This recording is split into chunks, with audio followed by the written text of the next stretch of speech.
Gas and oil পাওয়া যায়। But আমরা কেন এটা আমরা দৃশ্যমান না? Because of our inactivity. It is simple. এখানে কমপ্লেক্সিটির কিছু নাই, এখানে বেশি জ্ঞানেরও কিছু নাই। I can tell you, just drill 50 wells, you will be flooded with gas. এখানে গ্যাসের কোনো অভাব নাই। বিকজ যদি অভাব হইতো, যদি আপনি অনেক ড্রিল করে গ্যাস না পান, তাহলে I would throw all the text book, all the petroleum geology into the bin. This is very simple. কিন্তু আনফর্চুনেটলি যে কারণেই হোক, কোনো সরকারই আমাদের দেশে এই জিনিসটাকে ওই দৃষ্টিতে দেখে নাই। Let us take a challenge, let us change the scenario. এইটা আমরা কখনোই করি নাই। আমরা কয়েকজন সায়েন্টিস্ট বা সকল সায়েন্টিস্ট বসে চিল্লাচিল্লি করছি। আমাদের তো প্লেস একাডেমিশিয়া, ওইখান থেকে ওই যারা অ্যাক্টিভিটি করে তাদের ওইখানে মানে পৌঁছানো ডিফিকাল্ট। আমরা মানে আমরা চিৎকার করি অনেক সময়, এটা কাজ হয়, but if somebody wants to ignore it, he can very well do so. এটাই হয় আর কি। তো বাট আমরা স্টিল মনে করি বাংলাদেশের এনর্মাস পটেনশিয়াল ফর গ্যাস। আমাদের অ্যাকচুয়ালি এনার্জির জন্য বাইরের উপরে বা এরকম হাহাকার করার কোনোই অর্থ হয় না। লুক এট নাইজেরিয়ার আপনার যে ল্যান্ডফর্মস অ্যান্ড দ্য মানে গ্যাস প্রোডাকশন অ্যান্ড আকারেন্সের যে জিওলজি বা প্রাকৃতিক অবস্থা, it is similar to copy cut off Bangladesh. ওইখানে যা আছে, it's a delta, it's a river dominated delta. ওখানে যেভাবে গ্যাস রিচ হয়েছে, এক্স্যাক্টলি বাংলাদেশে ওই একইভাবে গ্যাস রিচ হয়েছে।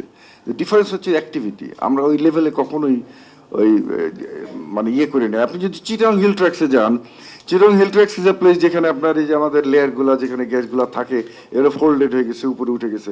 If you enter into a hillock, আপনি এনর্মাস মানে মানে ফ্রিকুয়েন্টলি পাবেন কি যে gas is seeping out of the ground. আমরা ফিল্ড ওয়ার্কে যাই তো ছাত্রদেরকে নিয়ে, the first lesson we give যে look up what this gas coming from. এরকম আপনি যে কোনো পাহাড়ের ভিতরে কিছু তো হাঁটেন, দেখবেন আপনি ওই ক্রিকের ভিতর দিয়ে গ্যাস উঠতেছে। সো ওইটার থেকে আপনার কোনো জিওলজির পড়াশোনার দরকার নাই, বা গ্যাস জিওলজিতে বা সায়েন্সে আপনার না গিয়ে আপনি যদি if you walk through Chittagong hill for few days, আপনি you'll be sure, you'll be assure যে না, এখানে তো প্রচুর গ্যাস ডিফারেন্ট ক্লাসে, তা নাহলে এই গ্যাস আসতেছে কোথেকে। আমরা আমাদের সমস্যাটা হচ্ছে যে we never recognize the potentiality we have indigenously. আমরা সব সময় we tend to look outside. আমরা ইম্পোর্টের দিকে বেশি আমাদের ঝোঁক। সামহাও আমরা নিজেকে আন্ডারমাইন করি। যদি এই ধরনের একটা ড্রাইভ না হতো, let us stop that, let us begin what we have first. আমরা একেবারে রিগুলাসলি, যে কি জানি ঝাঁঝরা বললেন যে এই শব্দটা, ওই ধরনের অ্যাক্টিভিটি যদি করতেন, I can guarantee my last dollar আর লাস্ট টাকা, আমার যত কিছু আছে, যে বাংলাদেশের মতো দেশে এই ধরনের ভূপ্রকৃতিক একটা সিস্টেমের মধ্যে গ্যাস নাই, it is impossible. So we still have Hopes.